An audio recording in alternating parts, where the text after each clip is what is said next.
Okay. Welcome, everyone. Thank you so much for being here.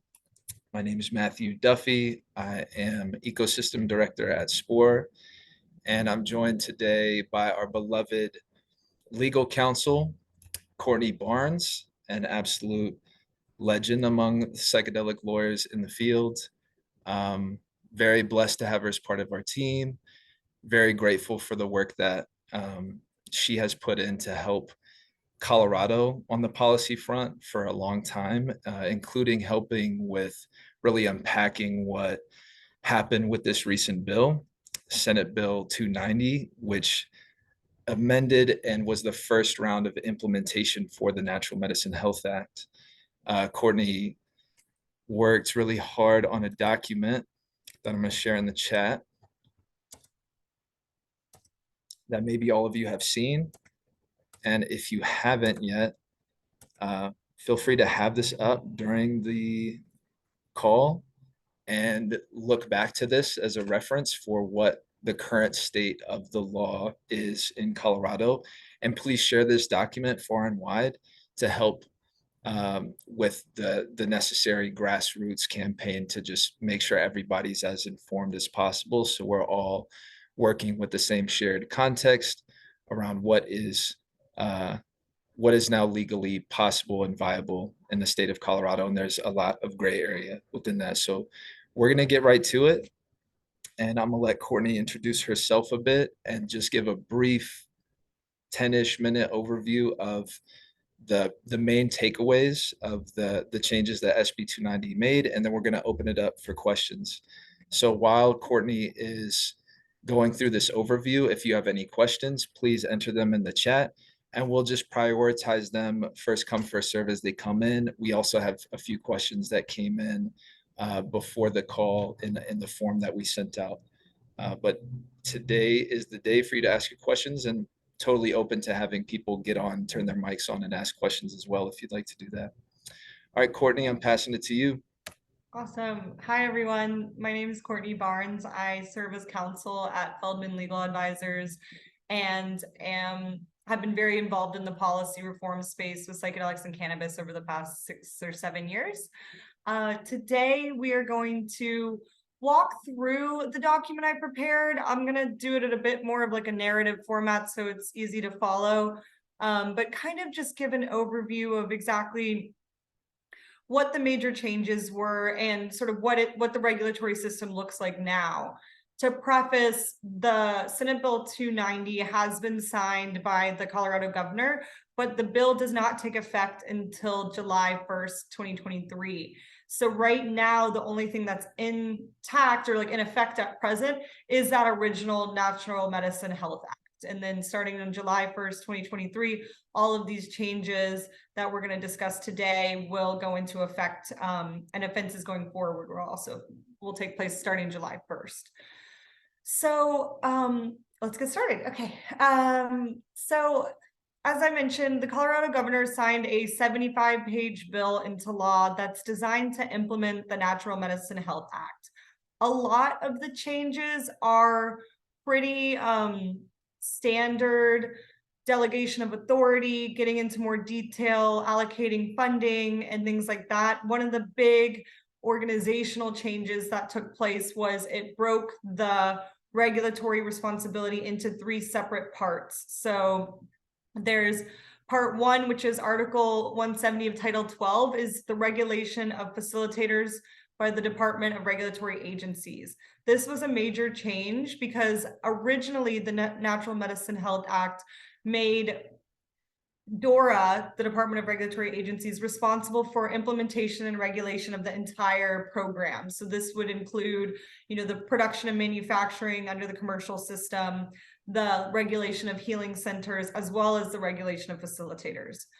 DORA expressed that really, it's most competent to focus its efforts on regulating facilitators, which is sort of in its wheelhouse.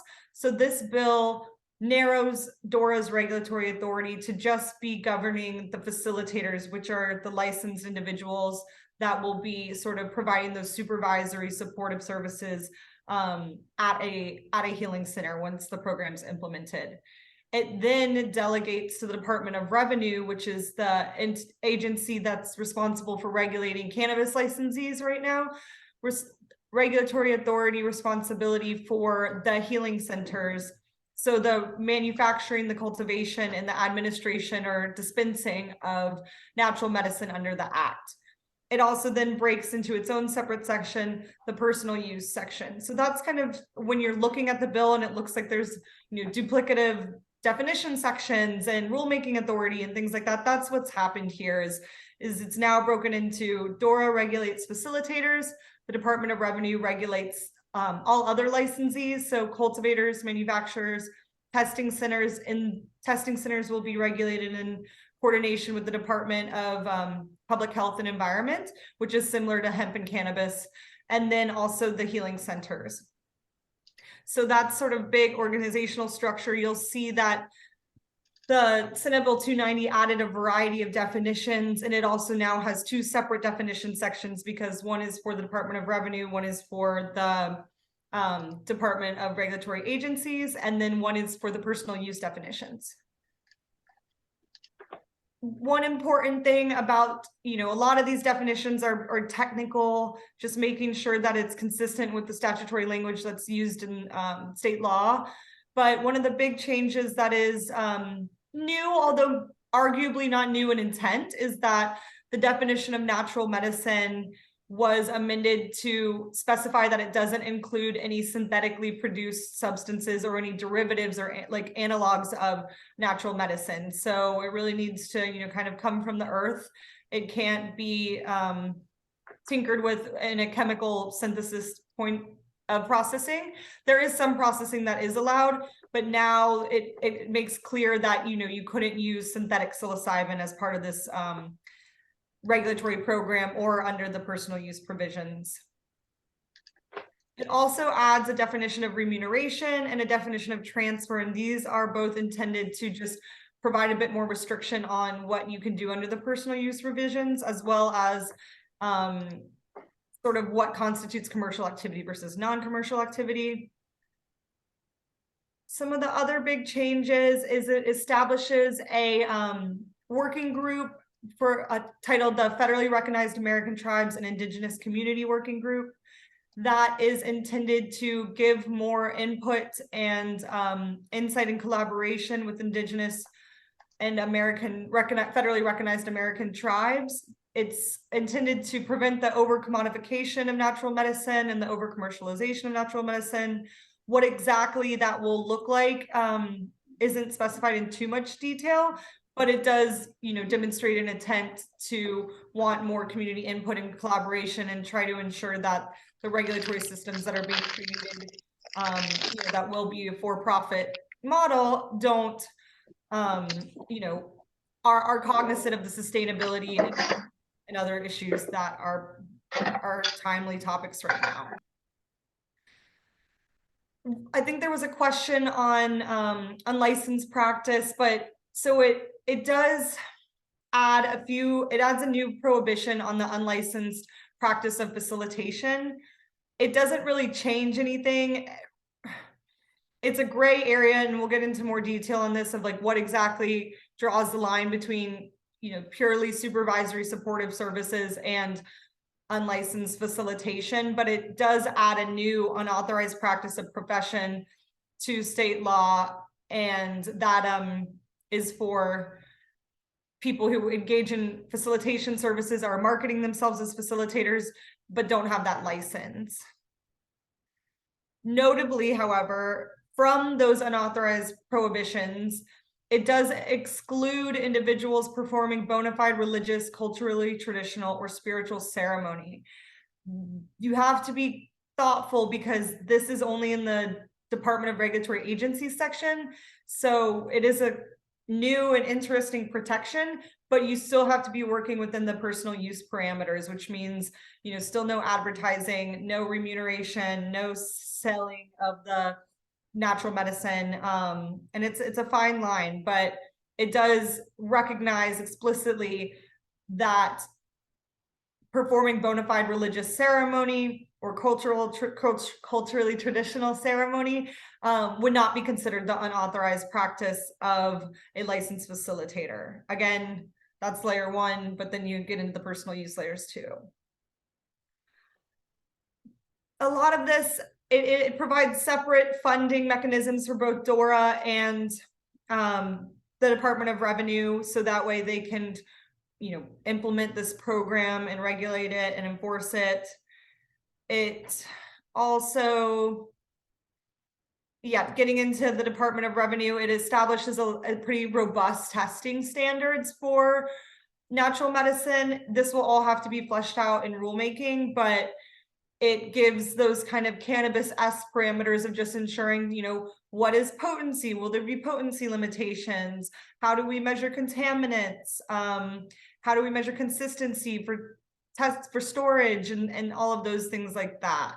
So, and a lot of this is just getting into more detail about what the program will actually look like, and sort of what type of rulemaking needs to occur for both the Department of Revenue and the Department of Regulatory Agencies.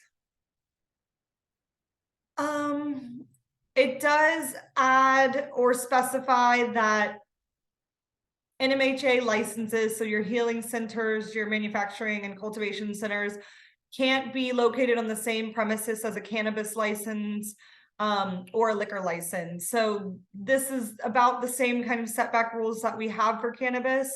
1,000 feet from a childcare center, and no co-location. So just like a dispensary can't be located on the same premises as a bar, you can't locate your healing center on the same premises of a cultivation center or a cannabis licensee or a liquor licensee. What it does do, though, is it allows for local jurisdictions to provide exemptions from that rule. So it is learning from cannabis in some of these statutory additions, and that it's trying to give a little bit more flexibility to local jurisdictions without kind of allowing them to go backwards on things. I was just looking at this question. So one question here is, with Native American ceremonies, will it be lawful for facilitators who fall into the personal use unauthorized profession to receive compensation or contributions? So this is where it's really, now we're kind of getting into a world where words matter. Facilitator is now a legally defined term where you need to have a license to be a facilitator. What that looks like exactly still remains to be seen, but whenever we're talking about, providing sort of trip sitting or coaching or ceremony, we want to be thoughtful about not using the term facilitator, just because we don't want to give the impression that we're, engaging in facilitation, which is now a technical term with restrictions. The bill is intended to provide, as I mentioned, that protection from facilitation if you are engaging in bona fide religious ceremony or culturally traditional ceremony. Those are not technical terms. There is protection already for peyote, religious use of peyote in Colorado law. And at the federal level, there is a lot of case law about what's a bona fide religious practice. So it's really in that traditional nonprofit church setting where, arguably churches take donations for their operations in the 501c3 context. That's not prohibited, but you have to be very careful about, you cannot accept payment for the substance. It cannot be a commercial activity. So it really needs to be, your real, and again, who am I to say what's sincere religious practice? I am not that person, but it's a gray area with a lot of factors that are considered, and it's considered on a case-by-case basis. There are religious freedom protections, but when you get into receiving contribution, you need to be very thoughtful that any contribution does not involve contribution for that natural medicine product. That product must be, sacrament in this case.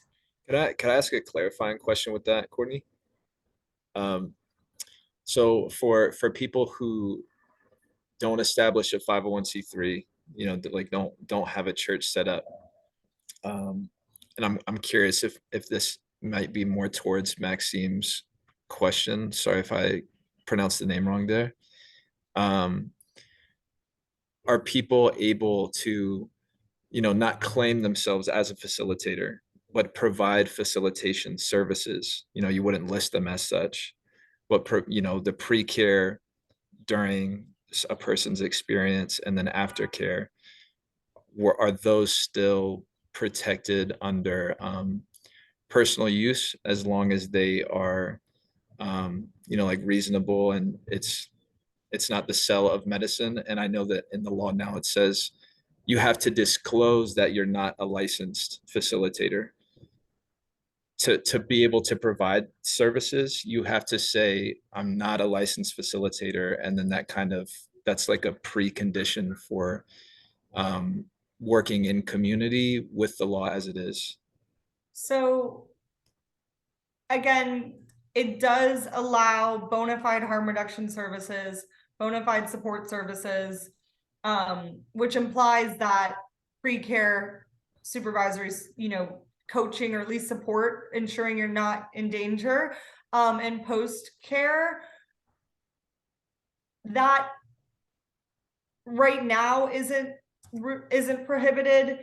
Or at least you can make the argument that it's harm reduction. And but it's when you get into that exchange of money where you get in a very just tricky environment.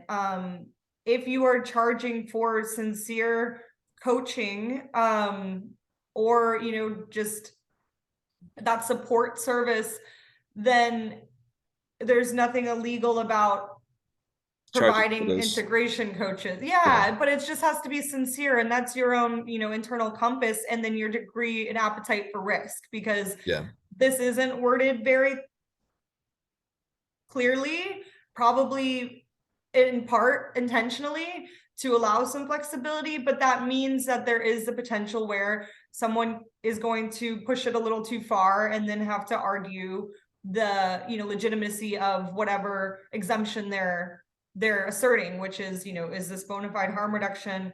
And I think rulemaking will give a little bit more clarity about really what facilitation means, because again, as an attorney, anyone working sort of outside that licensed regulatory system, I would say, like, train yourself to not use the word facilitation anymore, just because it implies licensed activity. What that exactly entails, that's where it's going to get tough, because we allow this community-based healing, we allow this supervisory sort of supportive harm reduction services, and I do believe, like, trip sitting, so long as you're clear that you are not a facilitator, you are not trained in whatever, not state licensed, is a harm reduction service. I believe that, but it's going to be a very sort of case by case basis as to what constitutes lawful commercial activity without a license versus unlawful commercial activities. So you want to be very thoughtful about how you're structuring your business and ensuring that it's not just this, I give you $100 sticker in exchange for free mushrooms. Like, you need to be a bit more intentional and sincere in like what your paid services are. And then I think as we get through rulemaking, we'll have a little bit more, hopefully, of a clearer understanding of where that line of facilitation in the license system versus harm reduction outside of the license system is drawn. But right now it is a gray area. And some of these provisions in Senate Bill 290 provide a little bit more clarity, like the disclosure of I'm unlicensed, like put that in writing, put that in your waivers or whatever it is helpful, but that actually hasn't taken effect yet. So we are in a very gray area. And I can't really give more of a detailed question. It is important to, hire an attorney and like have them instruct and guide you through your specific business model, because that's really the only way to like walk that line. You can't like give a generic answer of like, as long as you don't say X, you're good. But I would say don't say facilitation at a minimum. But could you? I'm seeing questions come in that are John Bigley. I'm seeing questions coming in that, hold on just a sec. Let me help this person mute. John, if you could mute. Thank you, John. And yeah, Sorry, I unmuted somehow. fine. Thank you. I'm gonna mute you again. We just pausing real quick. Yo, John, could you keep it muted? Thanks, John.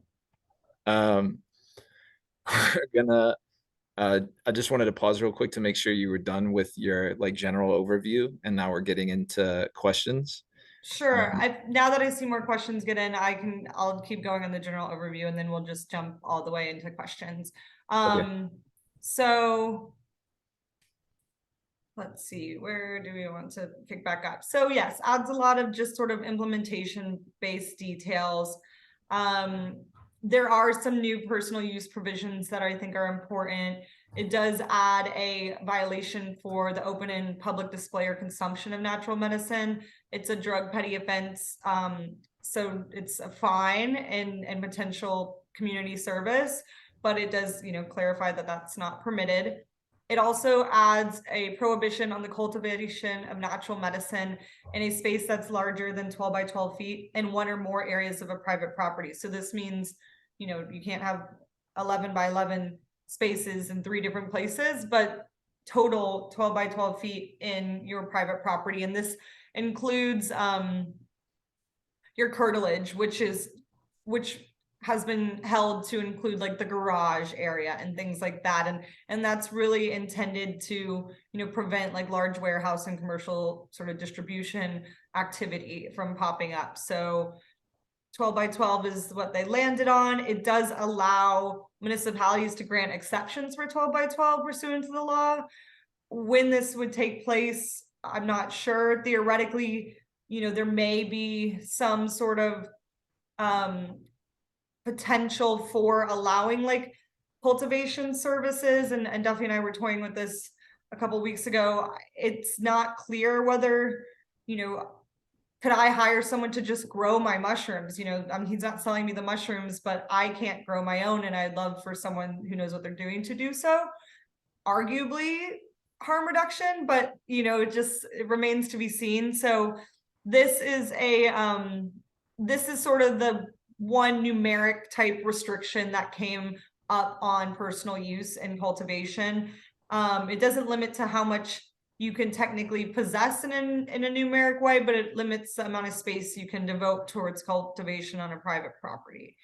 It also requires you to keep your natural medicine cultivation in an enclosed and locked space. It adds some detail on what that means. If you don't have any minors under 21 in your house, then your door lock would constitute your enclosed locked space. However, it does clarify that if you're going to have people over that are minors or under 21, that you have ways to sort of keep them out of that area. It's, again, a drug petty offense to cultivate not in an enclosed and locked space, but it does add those details in Senate Bill 290. It also, clarifies, because there were advocates that said this is, unfair, and because it criminalizes things that were already legal, which is the ornamental plants exception. So for, San Pedro that you can purchase at Home Depot, it allows you to continue to buy and sell and display things like that, although it does exclude mushrooms from that. So you can't make the argument that your mushroom cultivation is for ornamental purposes. It also prohibits people from manufacturing natural medicine products using inherently hazardous substances. And it also prohibits property owners and property managers from allowing that conduct. So the bill does make a lot of exceptions and exclusions for like nuisance violations and other land use violations that people would originally have been subject to, but now are no longer via the Natural Medicine Health Act. But here it goes to prohibit people from using inherently hazardous substances to manufacture natural medicine. This explicitly excludes alcohol and ethanol extractions, but it provides a definition of inherently hazardous substance that relates to like the flashpoint, and I'm not going to get too scientific, but it does include butane, propane, and diethyl ether. So no one can manufacture with those substances. The only ones that are explicitly allowed are alcohol and ethanol extractions. Let's see, I think we're pretty close. So yeah, it specifically prohibits manufacture, cultivation, dispensing, distribution for a purpose other than personal use or is authorized by the act, which is licensed activity. It prohibits, this is new, so we make some big ibogaine changes. It now prohibits the dispensing, distribution, sale, and possession of with intent to do the same of ibogaine. So now distribution is a term that doesn't necessarily require remuneration or anything. So now ibogaine may not be shared and administered without a license. It can be cultivated for your own personal use and you can consume it for your own personal use. I honestly wouldn't recommend doing so unless you're very well knowledgeable. Ibogaine is a very, very powerful compound that has a lot of potential heart and other like health risks associated with it. So it removed the ability for people to share and administer ibogaine without a license, but it also removed the 2026 cliff that required, the state government to wait until 2026 to add ibogaine to the state regulatory program. So to just provide a little context there, right now, psilocybin and psilocin are the only two natural medicines that will be part of this rulemaking process that will be available for administration and use as part of the licensed program, but it allows for mescaline, DMT, and ibogaine originally to be included in the regulatory program, in essence, so allows regulators to create rules to add ibogaine into that list of substances you could purchase through the Natural Medicine Health Act at a healing center. To ibogaine now can be included as soon as rulemakers start that regulatory process. And I think that there is a big push for it. It's, has great potential to save lives. So it did add restrictions in the personal use of ibogaine, but also added the ability for ibogaine to be included in that regulatory system sooner than 2026. Lastly,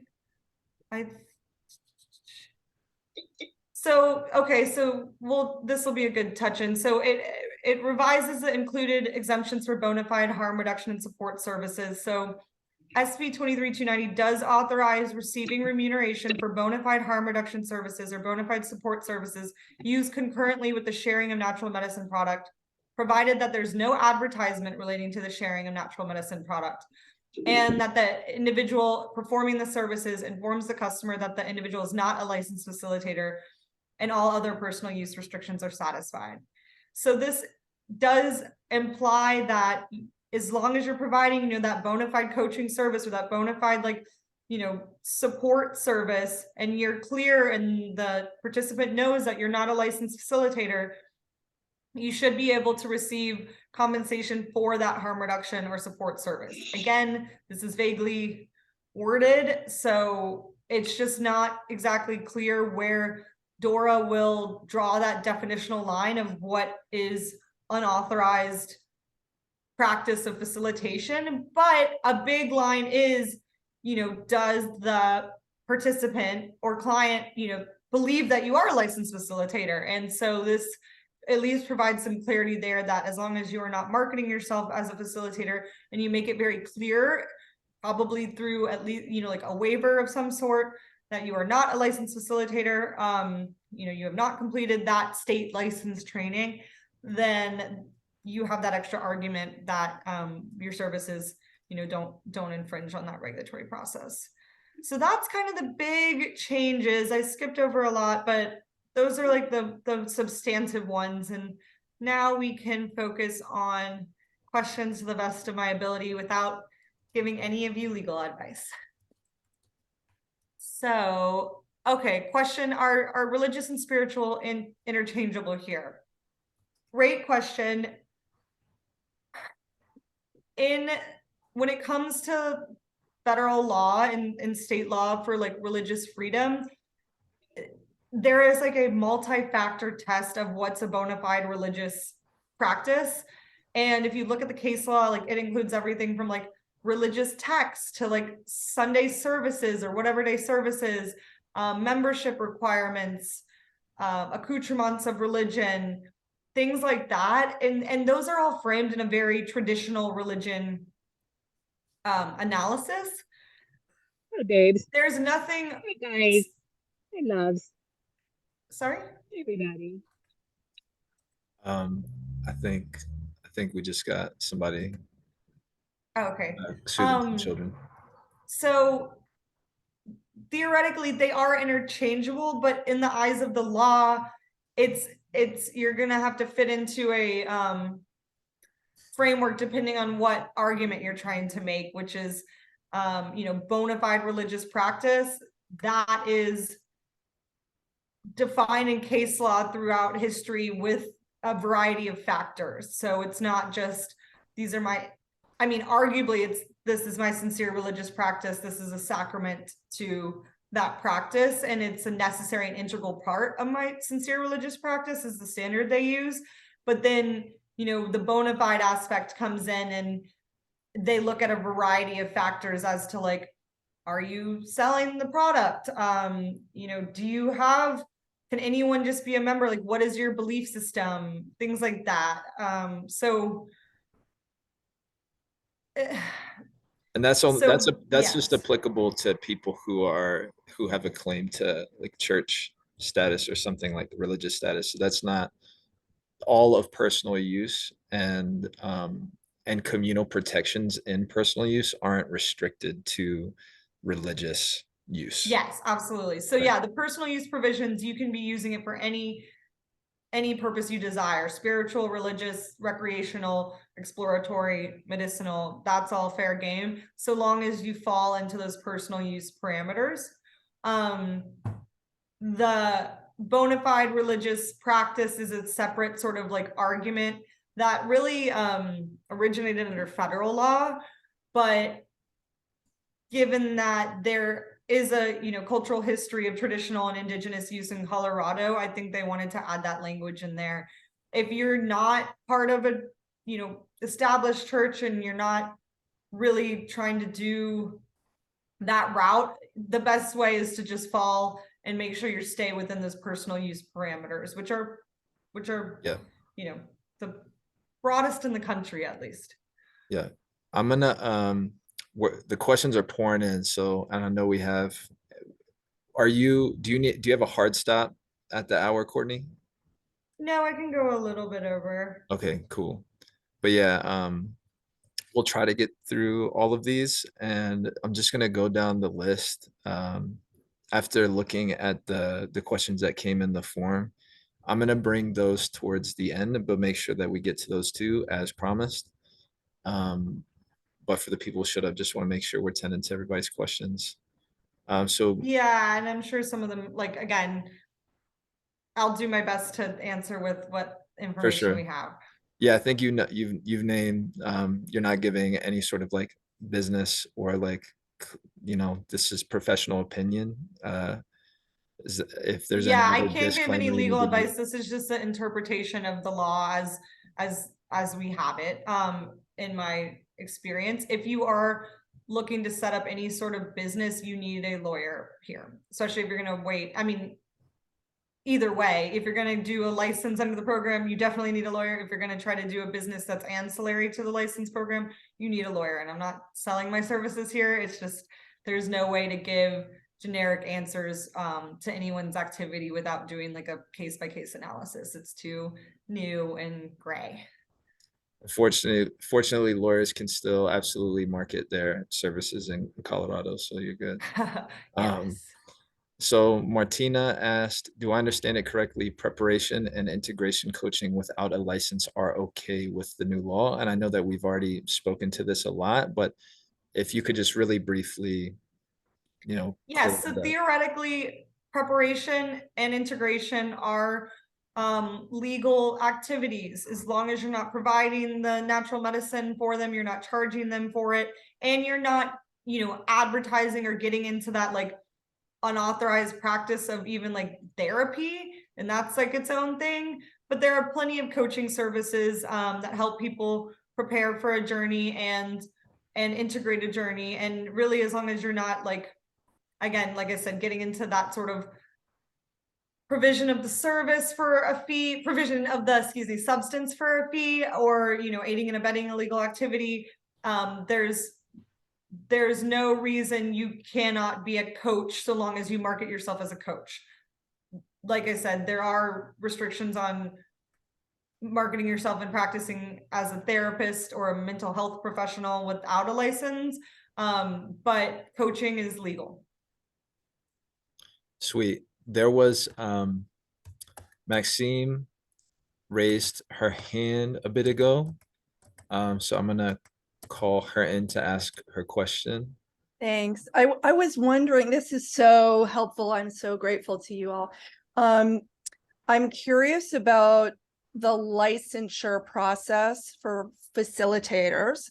And one of the concerns I've had has been that, having been engaged in underground work for decades, I'm seeing people getting into the licensing in and teaching, getting into educating for the licensure in Oregon, who have very little knowledge about what they're doing.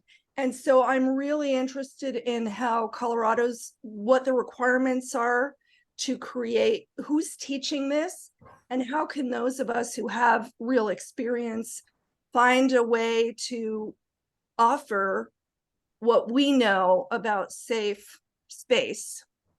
Yeah, so that's a legitimate and valuable consideration. There will be, I believe, like Oregon, a mechanism to get your sort of facilitator training program accredited. It is going to be a state regulated license. They haven't fleshed out too much. They've talked about what types of things need to be in the training, similar to Oregon, of like touch and ethics and history of the plants and things like that.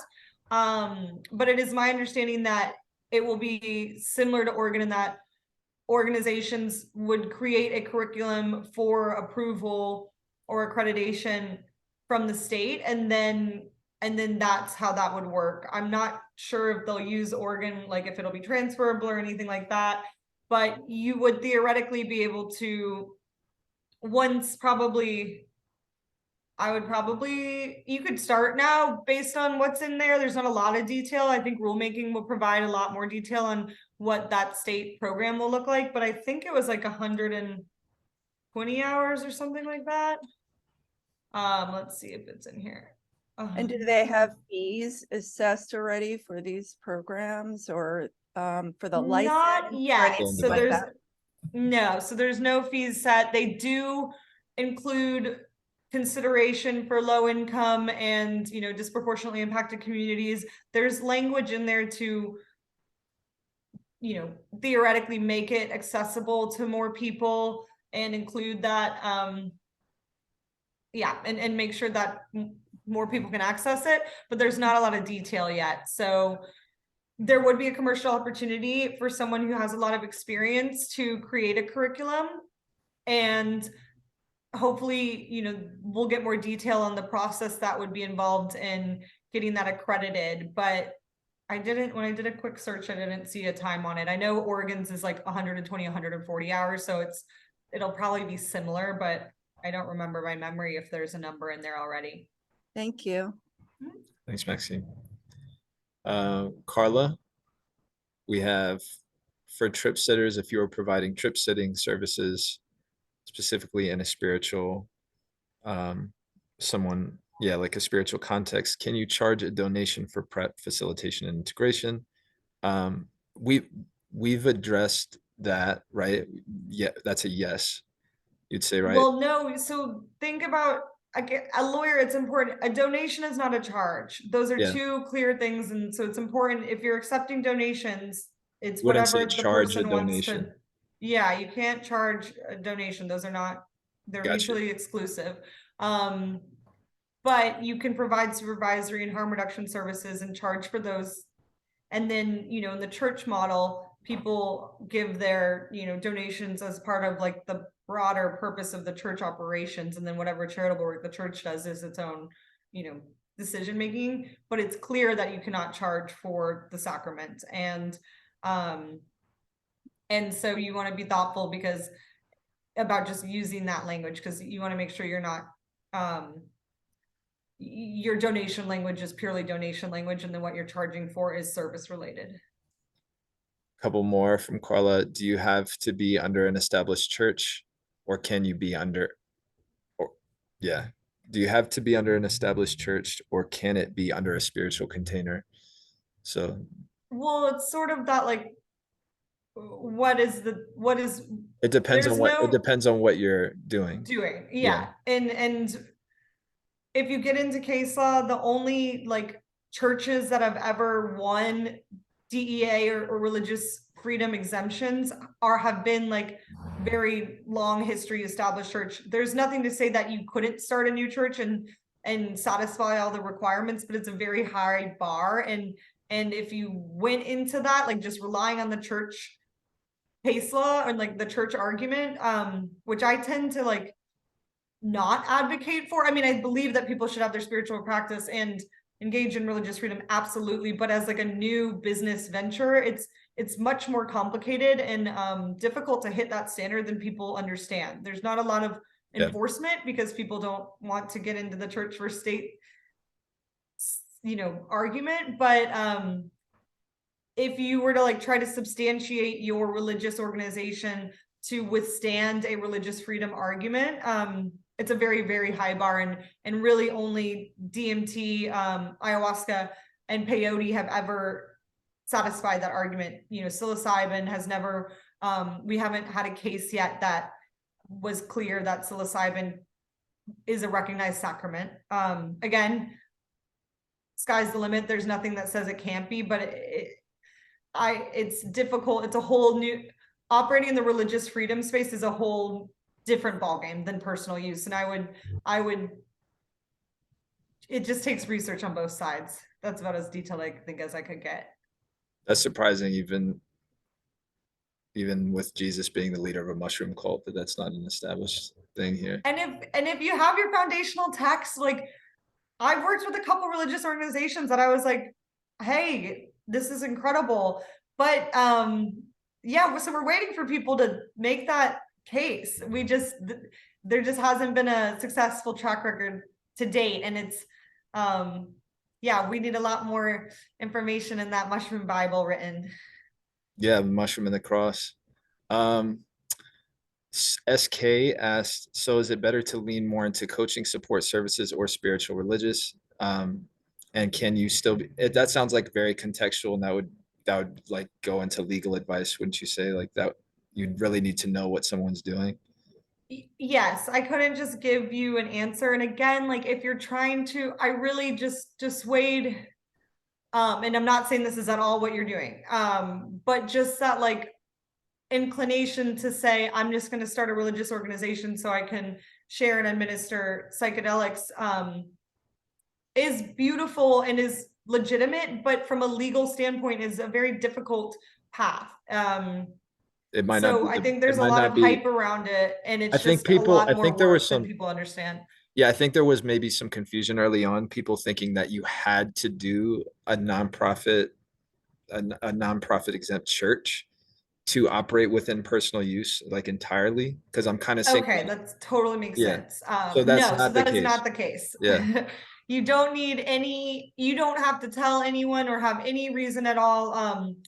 But it can absolutely be religious or spiritual to engage in the personal use of natural medicine as used under this act. So you are free to do it for any reason. If you're trying to create a business model, like a business model that you're going to make money off of, it needs to be in that personal use realm. It's just, that's where that lies. And that's where the restrictions lie, and that's where you have the most clarity. This bill doesn't really do anything specific on religious use, except for the one provision in Dora's statute that says if you're engaging in bona fide religious ceremony, that's clear that that's not facilitation. Again, nothing to do with the personal use restrictions. So I might have, opened a box by even bringing that one up. It's a very narrowly applied exemption, but regardless of what you want to do, it's super important to understand the personal use sections, because that's what everyone's governed by, regardless of why you're doing it, whether spiritual or religious purposes. And if you do want to start a church, that's not really governed by this. That's, like I said, more of the Federal Religious Freedom Restoration Act. And Colorado actually doesn't have a Religious Freedom Restoration Act. So it's actually not the best state in the country to set up a church. But now you have all of these personal use exemptions, which allow you to do a lot more. So kind of two separate ball games, but I think that's a great clarification, Duffy. You do not need to set up a church. You do not need to have a 501c3 to engage in the personal use of plant medicine under this act. I realized really quickly, I skipped one of Carla's questions. I can just address it really quick if you feel good about that. How will harm reduction services be defined?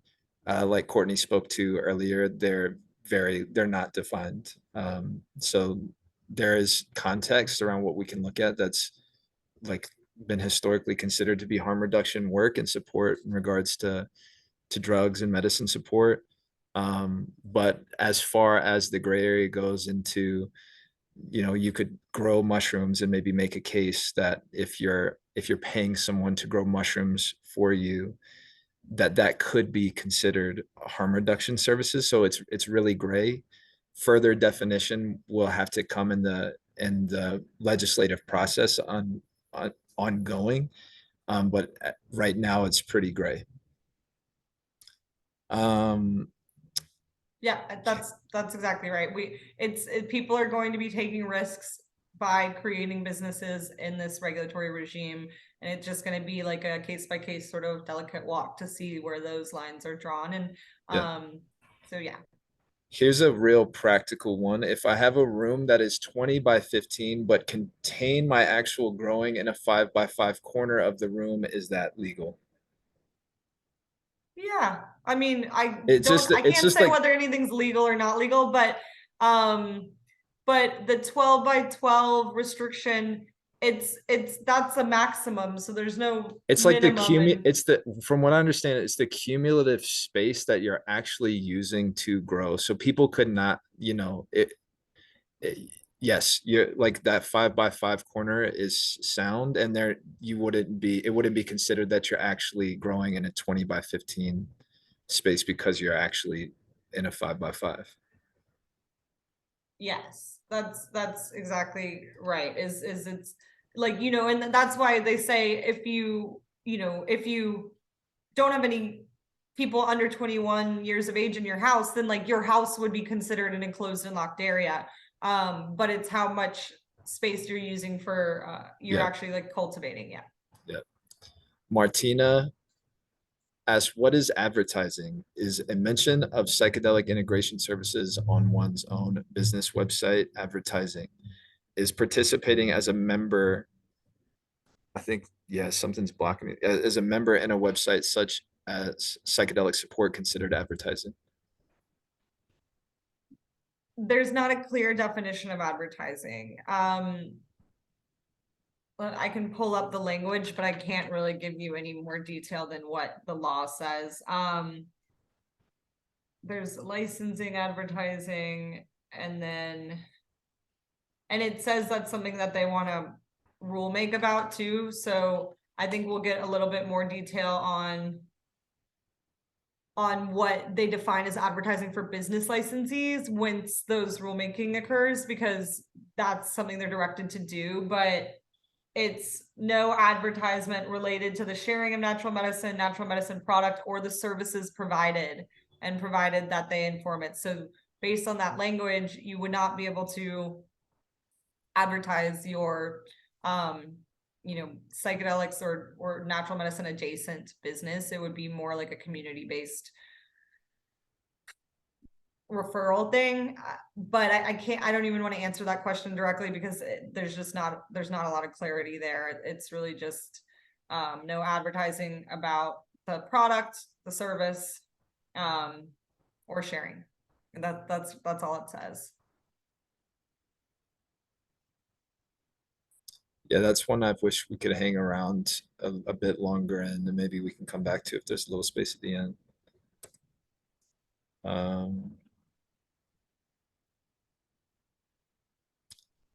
Cool. From Alexa, I was told that there are protections for licensed workers and personal use. By licensed worker, I'm asking in the context of healthcare workers who work for federally funded medical centers. What are someone's, say for someone like me who is a nurse, rights, how would someone like me be protected for personal use? So there's protections for state licenses. So it's it essentially says you're not violating state law in any way, shape, or form by engaging in the personal use of natural medicine. So that would include your state licensing board, such as the medical board, or as a lawyer, the state bar. But it makes clear that it does not override federal law. So if you have an employer that does not allow this, or that's federally regulated, then there's no way that the state law could like override or protect you from a violation of federal law. That's just the layer of how enforcement works. So if you're working for a federally funded employer who does drug testing or things like that, there's nothing stopping that employer from doing it. And even at the state level, it continues to say that employers don't have to allow the use of natural medicine or anything like that. It can't really force people to make those discretionary changes or decisions, but it does provide protection from like sort of state level consequences. From John, with the exclusions pertaining to extraction, did you say that alcohol and ethanol extraction are allowed or specifically disallowed in 290? It says that alcohol and ethanol are not considered a inherently hazardous substance. Yeah. Yes. So theoretically, yes, those would be allowed for processing. Yep. And SK, I'm seeing now your direct message, not seeing the definition in the document. We maybe could have marked that a little bit clear. Where? He sent me a direct message, or they sent me a direct message, but they asked, where can we find very clear language of what personal use means and allows?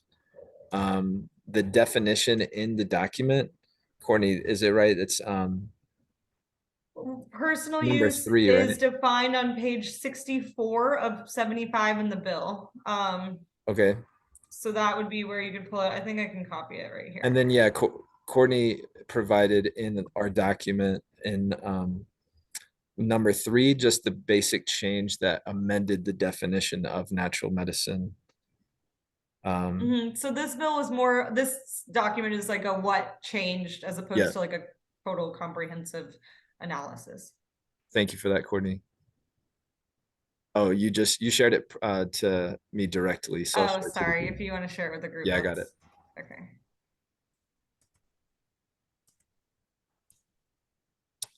Oh, it's saying too long. Dang it.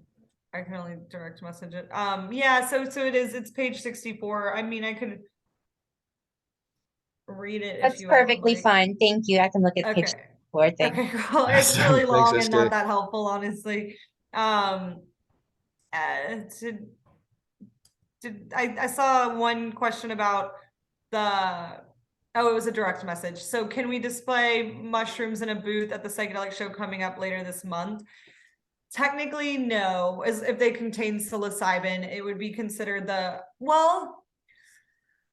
you have an argument right now before this bill takes effect that they haven't set up a penalty for it, but the intent is to not allow the open and public display and consumption. So I wouldn't recommend it. But you could have mushrooms that don't contain psilocybin, and the petty fine offense does take effect July 1st. So That is after the conference. yeah, You, as an you didn't attorney, you didn't tell him to not do your anything, attorney, I Courtney. would You say didn't tell him not to do do that. anything. Yeah. Yeah. Anyway, that's my answer. Um, okay, Raphael, clarification on the space on the 12 by 12. How tall can it be? What I understand is that's cumulative space, so you couldn't like stack in perpetuity in a 12 by 12 area. Is that I what you agree with understand? that analysis. Yeah. Yeah. I hadn't thought about that. Yeah, vertical.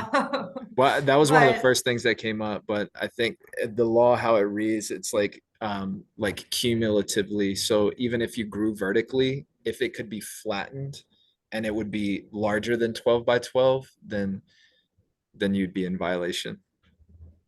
yeah, it's cumulatively exceeds an area more than 12 feet wide by 12 feet long in one or more cultivation areas on the property. Do you think there's a case there?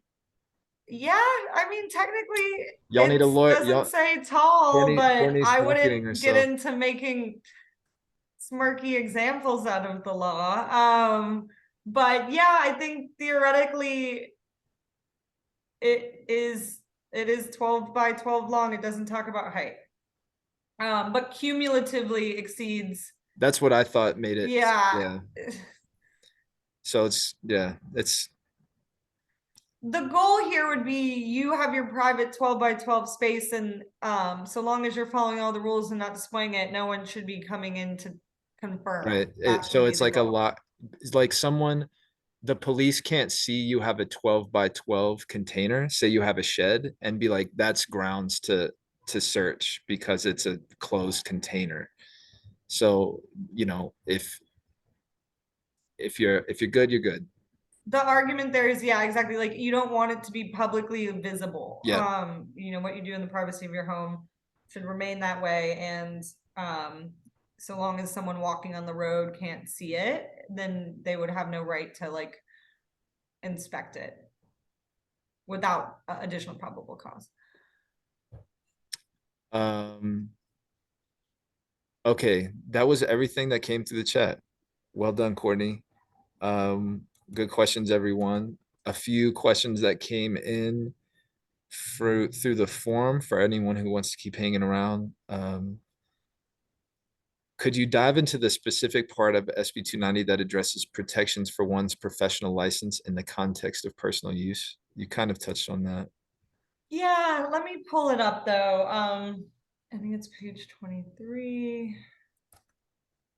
It makes clear that so a professional or occupational license, registration, or permit or certificate holder is not subject to professional discipline or loss of a professional license, permit, or certificate for providing advice or services out of or related to natural medicine licenses. So that would be like me doing this call with you all right now. Like, I'm not jeopardizing my lawyer bar license by providing information or services related to the legal aspect of the Natural Medicine Health Act. It also just states that there's also a lot of action she may have or he may have meant, they have been where it says like action permitted pursuant to the Natural Medicine Health Act is also like protected in a variety of ways. So by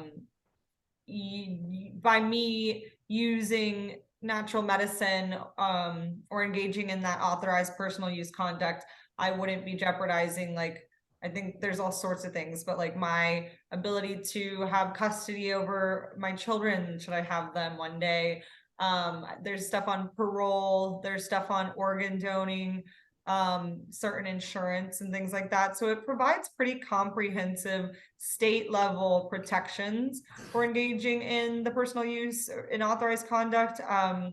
But again, it just can't override federal law, make your landlord allow anything, or your employer allow anything. And then, obviously no intoxicated or concurrent use while you operate a vehicle or anything like that.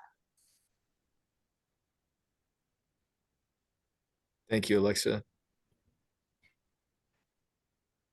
Yeah, I mean, I would, I think that there's going to be a lot of work regarding nurses. I recommend checking out Open Nurses. You know them, Courtney, with Quasi? It sounds familiar, not They're personally they're though. not, as far as I know, I don't know if they have anybody in Colorado, but they're Open Nurses. And if you follow up with me, Alexa, I can connect you. Is specifically focused on this. They have a partnership with Penn State, and it's a collective of nurses who work with psychedelics. So please follow up. But yeah, from what I understand, like Courtney said earlier, um, people's licenses aren't at risk as long as they're working within the new constraints of the law. As long as if you're working with medicine, that's not grounds enough for you to lose your like nursing license in Colorado. That's right, Courtney. But if you break the law, of course, you might. And you have to also consider like just the federal law overplay of like the medical profession. So there's a lot of that. If you have a DEA license, obviously you're subject to a whole different set of regulations. This doesn't override any of that. So in that scenario, you wouldn't really be fully protected.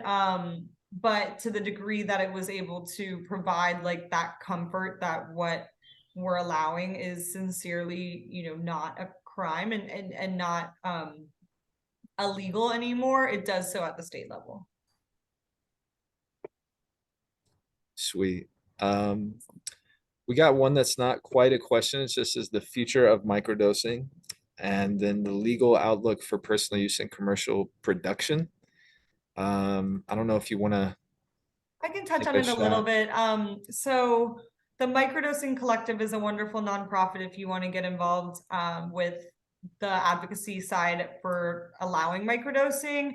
There's been some consideration about how that could potentially be included, whether it be, maybe like ultimately like a telehealth model, or let's say you go have a psilocybin experience, demonstrate that you're not high risk for adverse events, you're in the system, then maybe you could purchase some take-home products. But there's just still a lot of uncertainty and fear with providing this whole new world of access to these powerful compounds. So at present, there wasn't room for including microdosing in this initial sort of body of legislation. Oregon is similar. They ended up adding a sort of low dose, like reduced supervisory protocol for having like a lower dose experience with psilocybin, but it's still supervised. You can't take it home. So right now there isn't anything in the law that would allow for microdosing. It likely won't be included in any like rollout of the initial program, but there is an advocacy movement for inclusion of it. And there's push and presence in Colorado to get creative and find out how we could allow access to microdosing in the state, as people get more comfortable with this new paradigm. All right. The last question from the form. This is more of a paradigmatic question. In addition to detailing the specific changes, who are the stakeholders that wanted and succeeded in advancing these changes? I imagine this person might be asking about the NMHA itself. What do you believe motivated these stakeholders? Is there any merit in their concerns? Do you feel they're entirely justified? How might their reasonable concern? So yeah, this is not quite a legal question, have been anticipated and accommodated in ways that would be acceptable to the plant medicine community. How might their reasonable concerns have been anticipated and accommodated? That's a whole nother, we're about to actually have a panel at Psychedelic Science with different people who were involved in the campaign. And yeah, Nikki. Um, and there were, as it went, there was a PAC, there were local lawyers, there was out of state involvement, there was grassroots involvement and influence. Um, Rather, I'd say mycelial influence. And there were many different people who showed up and influenced the law, including people who didn't want it to pass at all. I was one of those people. I came out publicly opposed to the initiative. And at the same time, the work that sport did really influenced the language of the NMHA. So can't like give like a blanket answer as far as, because so many different people were involved. But ultimately there was definitely a reckoning with um, interests that were focused on creating the regulated framework, and then the grassroots, the Colorado People's Movement that was largely wanting to prioritize um, communal protections and personal use and full decriminalization. And also there's a large uh, constituent base of therapists, transpersonal therapists, and people interested in psychedelic assisted therapy who are on the edges, in the grassroots movement, and want full decriminalization and also want a regulated framework. So really complex ecosystem we got going on here. If any of you are going to be at Psychedelic Science, we're going to have a panel with myself, Josh Capel, Jazz Kadosh, and Kelly Perez, talking about how the NMHA came to be, who's it really progress for, where can we go from here, and it should be well spiced and properly lit. So, yeah, I think that, did you want to speak to that at all, Courtney?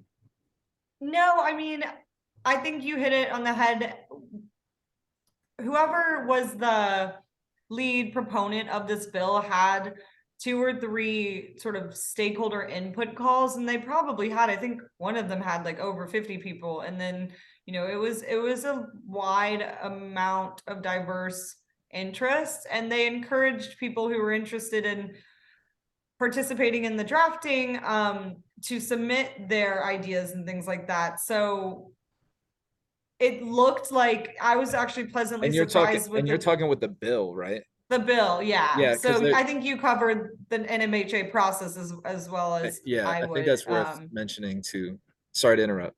Yeah, no, the bill did have diverse input. Who they took recommendations from I'm not sure. I can I was speak to pleasantly that. surprised with the scope of content covered. Like, I thought the ibogaine thing was very interesting. That wasn't something like I expected to see in there, but that was a nice change. And then the indigenous working group and things like that. So it seemed relatively broad, but I'm sure I can Duffy speak to that was more really involved. briefly. We were very involved in the bill's process as soon as we found out that a bill was happening, which was January. We discovered that the president of the Senate of Colorado, his name is Stephen Fenberg, he's a senator out of Boulder, was sponsoring a bill to begin the implementation of the Natural Medicine Health Act. Many of us, in our lack of understanding of how the policy works from ballot initiative to then moving into the legislative process, didn't realize that right after the ballot initiative, the ballots passed. Um, it's like that because there's a congressional session that begins. Um, Technically, it starts in November when legislators pull their titles for the bills that they're going to focus on, and then it really begins in January, and then it ends May 8th in Colorado, or it did this year. And so the 2 main sponsors were Senator Fenberg and then House Rep Judy Amable. And I mean, as far as any of us could see, their legislators and their motivation was implementing the law. And from the beginning, they were like, we're probably going to pass something that none of y'all like. Nobody's going to like this. And initially they were talking about setting numerical limits to the personal use section. And, there was some stark threats to the personal use section communal protections. And largely we were able to fend a lot of that off. And then, yeah, there's also just the regulated framework is really complex, and it's going to require a ongoing implementation process to continue to iterate the reform for the regulated model. And it's like a 5-ish plus year journey for the law to kind of like go through these phases to kind of like, you could say maybe stabilizing at some point, but I don't know if stabilizing and psychedelics quite go together. But yeah, there's no like clear, there was some affiliation with a pack called Blue Rising that has historically been known to have a prohibitionist bend. And that specifically Judy Amable has been affiliated with them in the past. But there wasn't any clear indication of like special interests or anything like that. It just, these are legislators. It's a very, I mean, it was like the top people in the Colorado General Assembly focusing on this. So it's a very important issue in Colorado. And they're just wanting to make sure that by their, standards, that the rollout of the new law is done well. And they're steeped in between all of the different stakeholders and communities. And I've never felt so much compassion for legislators in my life until I witnessed them through this session and these hearings, like really getting it from everybody. And honestly, I felt like even though it was a very rushed process and the system sucks in so many ways because it's so inaccessible, community was able to show up and really influence this bill, and the legislators listened and largely were able to be convinced and recognizing that people need to be protected first and foremost, and communities need to be empowered to steward medicine. And that's really the only way that any of this can ever go down in some holistic way going forward. So we're 20 minutes over. Al, the conversation, we have a bunch of things going on, and we'll have a booth at Psychedelic Science. We're not tabling. We're gonna have like a lounge area. Just look for Spore. We'll be selling shirts that say "Compost the Empire" and wearing, team kind of get ups with that. We should be easy to spot. That conversation is called the Natural Medicine Health Act of Colorado, progress for who, how did we get here, and where can we go from here? I'm pretty sure. So just, it's the only conversation I believe, other than there is another conversation that's going to be an all Indigenous panel focused on the impact to Indigenous communities from Colorado reform. But I don't think the NMHA is in the title of that. So I think we have the only conversation that has the NMHA in the title. Cool. Thanks, everyone. Thanks for hanging out a little extra. Thank you so much, Courtney. Appreciate everyone being here. Thanks, guys. Take My care. pleasure. Thanks, everyone.